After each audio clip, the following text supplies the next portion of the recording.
How's it going, guys? Hope everybody's doing well, and let's get right into the video. The dying question,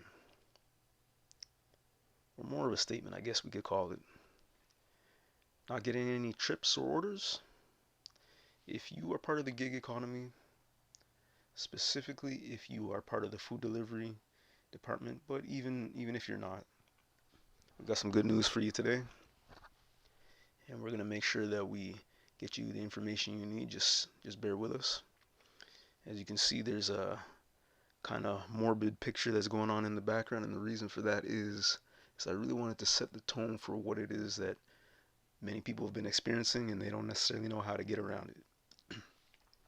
As you can see, there are some abandoned buildings over here, and that is actually reminiscent of what happens when you are not getting any trips or any orders. It almost feels like there's nobody around. And even if there were people around, if they don't need your service, or if it is that there are too many people who provide the same service as you, then it's pretty much just the same as if you were inside a deserted town. Now,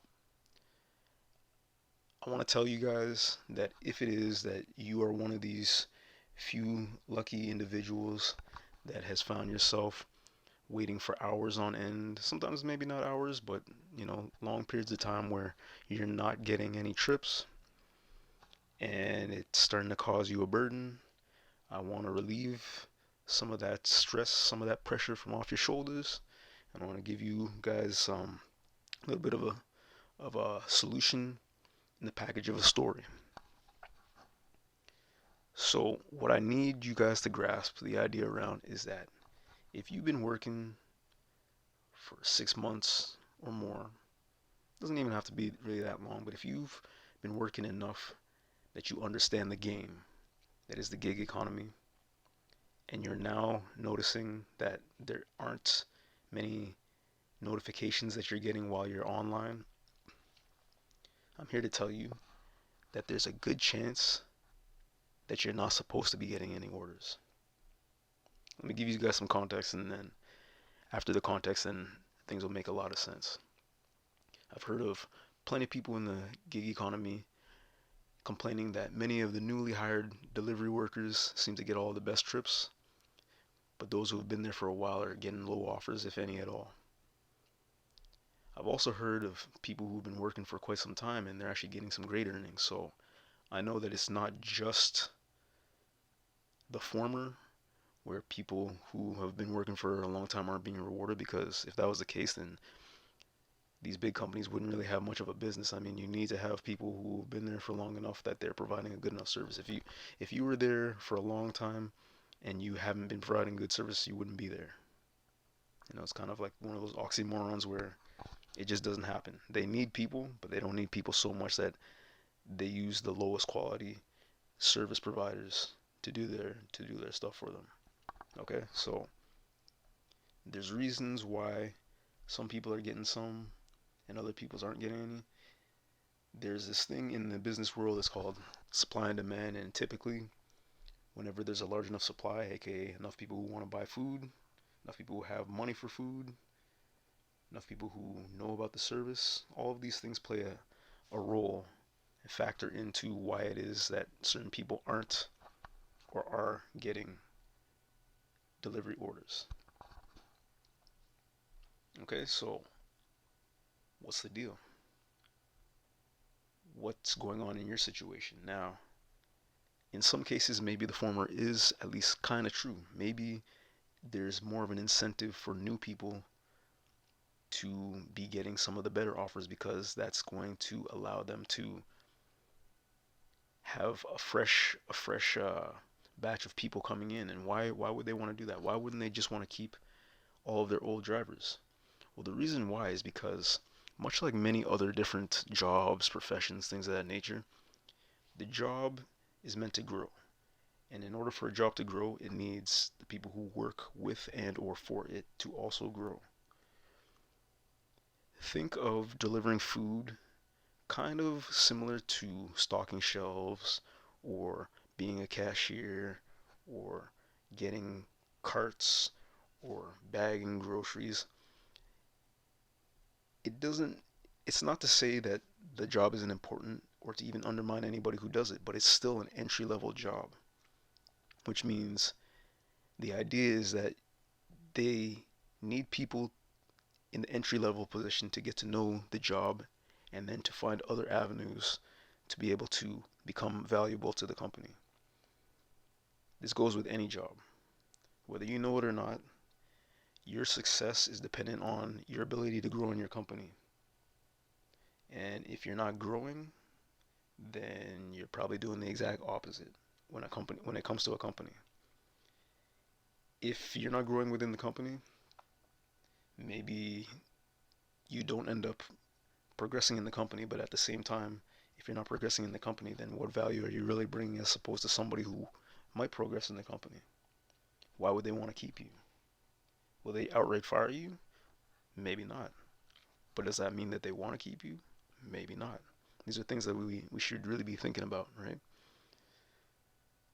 So when it comes down to these gigs, there's still so many different avenues that you can actually utilize within this job structure, but you have to be willing to grow, learn skills, learn of opportunities, and take action.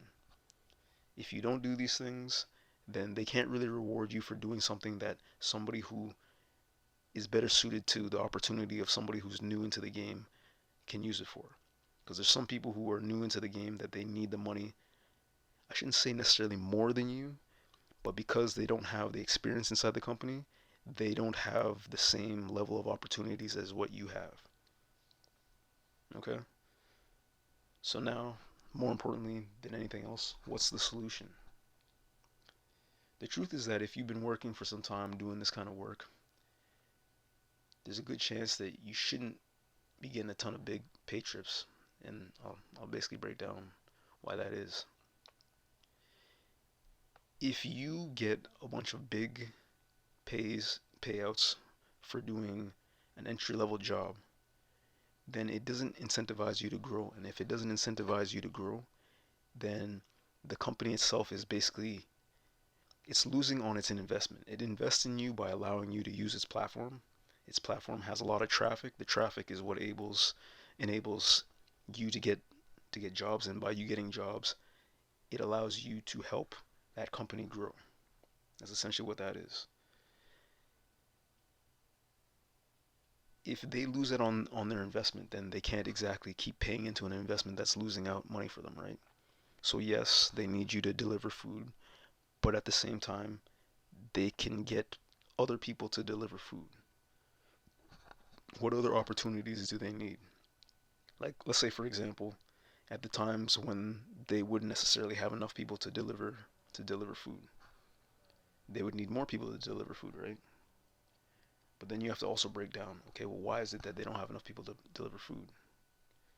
It could be that they're not paying high enough, but if they are one of the only people to be providing a paying job, then that wouldn't be the reason. So, as it stands right now, and even what happened during the lockdowns when when a lot of the pandemic was the cause of a lot of things shutting down, and there was only a few things that were open. So you had things like dispensaries, you had things like grocery stores, you had, I believe, alcohol distribution centers, but there's not too many other things that are open besides then, which means that doing gig work was pretty much some of the only ways to actually make money during those times. And there was kind of like a ripple effect that happened, that all of this stuff ended up causing a lot of businesses that relied on having that constant income or having that constant work kept their business afloat. And the little hiccups that came along the way made it so that it was unsustainable in terms of continuing to keep business, because they need to make money on a daily so that they have enough money within a month, within a year, whatever it is, to sustain their business for whatever reason. There's many different reasons why that could be, but that's typically what happens.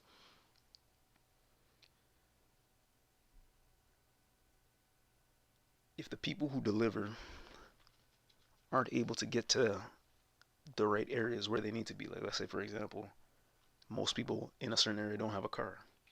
That could be a reason why it is that people aren't delivering, is because they don't have a vehicle. So if you are one of the people who knows the ins and outs and you provide a service and or business, both, that provides vehicles like a a fleet, that is one of the options that Uber does have within its business structure. You provide a fleet of cars.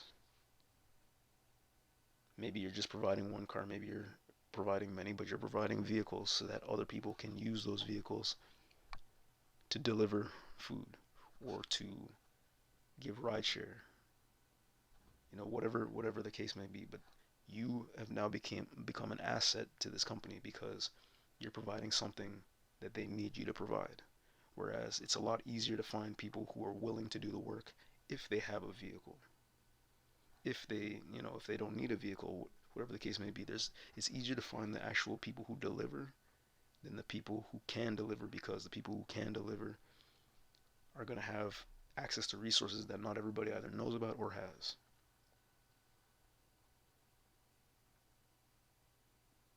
Now, Uber's biggest payouts for contract workers, I'd say, was at its height back in the mid 2010. So I noticed it around 2000, I believe it's 2014 to 2016 is when it had the biggest payouts for its contract workers. And the reason why that is because it wasn't as well known in terms of having people actually working for it. So they had a budget, they had a demand, a pretty high demand, because people have always needed to eat, and many people like to eat takeout. So people have been eating takeout for a very, very long time. And because of that, they're able to provide bigger payouts so that people could get the food that they needed, right? Now that there is a much bigger amount of people who are willing to deliver food, they don't necessarily need as many people to do the deliveries as they need ways to make it more efficient for the deliveries to happen. And the greatest thing about these companies is that there are many opportunities for these to happen, but you have to find the opportunities within the opportunities. So what that means is that you have to know, okay, in my specific city, how do things work? Is there a lot of trips that are happening? If there are a lot of trips, are there a lot of people who are able to take those trips? If there are, do they have certain vehicles? Are they using bicycles? Are they walking? Are they driving? Are they using, like, you have to know all these different things, and these are skills that it takes. Like some of these things, the reason why I'm able to know them is because I've been in the game for quite a bit of time, and I did research. I followed people who also understand a lot about these games, because Uber is basically a business that is built out of many different business aspects. And for people who don't understand business, you may not understand that. Maybe you just know about just getting a paycheck, which is fine, because that's how I was when I first started. I believe I started learning the ins and outs of business back in 2017, and at the time I didn't know too much about business, even though I'd actually done certain things that were business oriented when I was younger. I just didn't understand it. I didn't know that that's what that was. But a business is able to pay you your wage that you would get, because it does a lot of the things that you don't see, which is, they find the customers, they do negotiations with other businesses, they find opportunities within opportunities. So in order for you to thrive as a business, you also have to find opportunities within opportunities.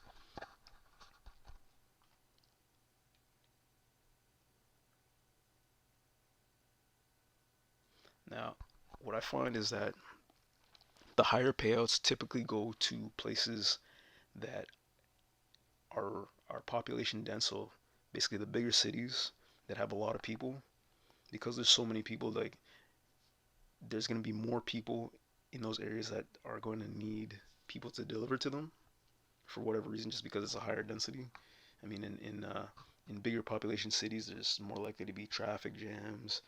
There's more likely to be um, multi-family homes or apartment buildings, condos, high rises, things of that nature, where people may be taking care of kids. They might have an at-home businesses.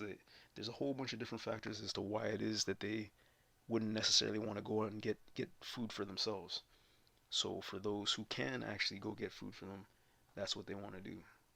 Now you also have to take into consideration the fact that not every single time that you don't get a lot of orders is because there are no orders. You may just be in a location that isn't a good fit for, at least at that time, for getting a lot of orders. You may just be in a certain on a certain street or a certain block of that street that has a ton of people who are also doing deliveries because just like you, they noticed at one point that that was the spot that was getting them a lot of orders, or for whatever reason they're just sitting there waiting for orders.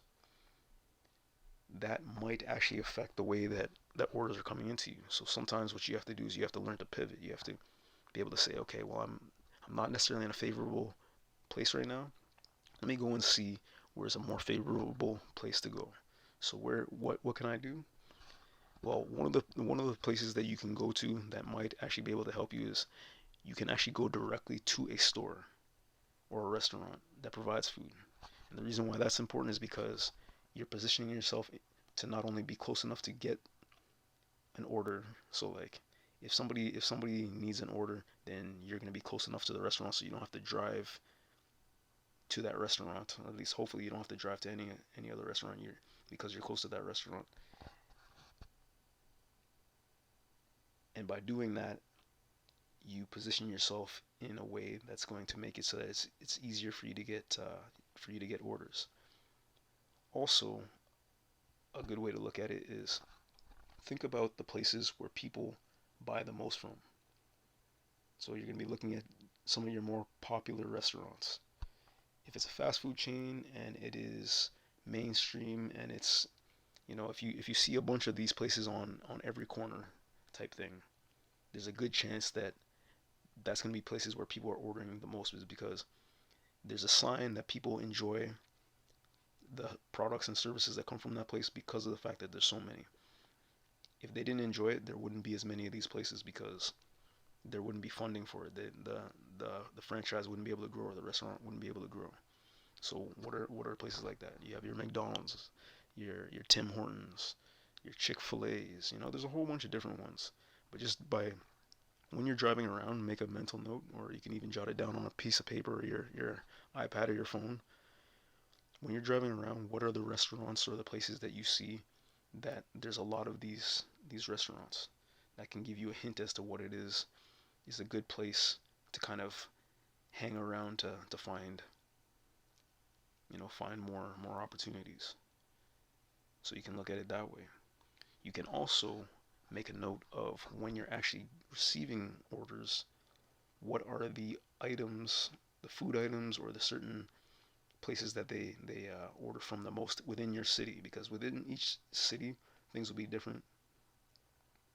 Some cities are going to have different restaurants. Some cities just will get more demand from certain franchises than others, or certain businesses than others. So by you understanding kind of the niche just means the kind of understanding the category or the way that people think within your area of expertise, so your city, your marketplace, then you'll know kind of how more to navigate on how to get more opportunities.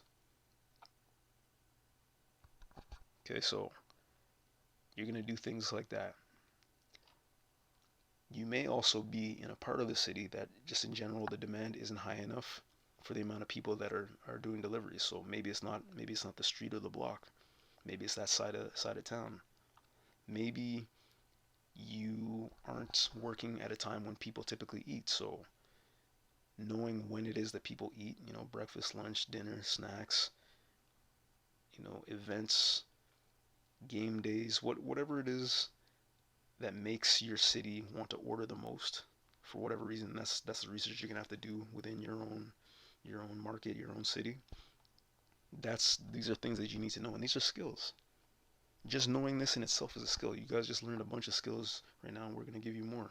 This is why you wanna keep in tune to the content, because we're gonna give you the nuggets that you need to be successful.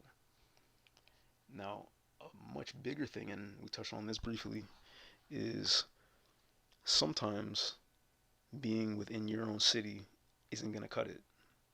The reason why it isn't gonna cut it is because there's just too many people working in that city for what it is that you need to be paid out, right? So it might benefit you to perhaps take a little road trip over to a nearby city, or maybe it's not a nearby city, but to go deliver in another city. Maybe the city is bigger, maybe the demand is just higher.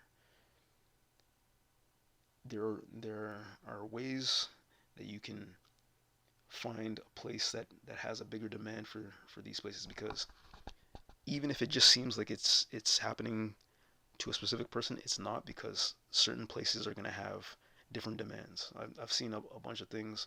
I've kept up with a lot of the ways that people are talking about the different markets, and everybody's story seems to be different at different times. Some people find that working nights or overnight ends up getting them a lot of runs. Some people find that if they work in a certain part of the city, some people it's a certain city.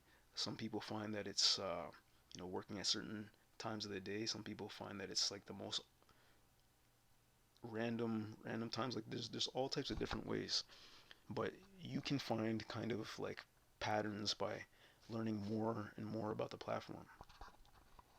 When you get an order, you can make a note of what time you got that order, where you got that order. By doing this, you're making a record of where and when that you got an opportunity.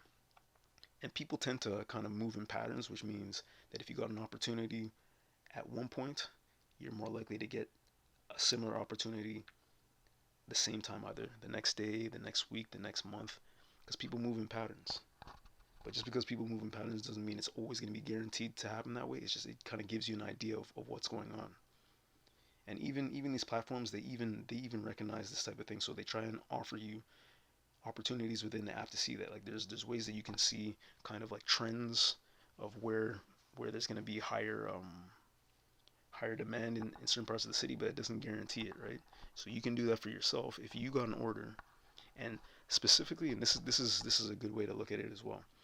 If you deliver to somebody specifically and they had a good experience with you, I guarantee you they want to see you again to have another good experience, because they want to limit the amount of unpleasant experiences that they have.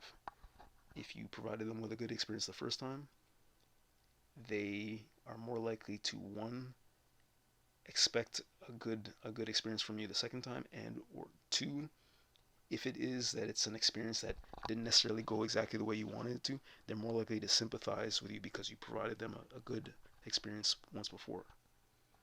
All right, so these are things to take note of. If you want to make sure that your ratings are going up, these are just little tidbits, little gems, little nuggets that you guys can take with you to make sure that you have a good experience, the customer has a good experience, and then everybody can grow together.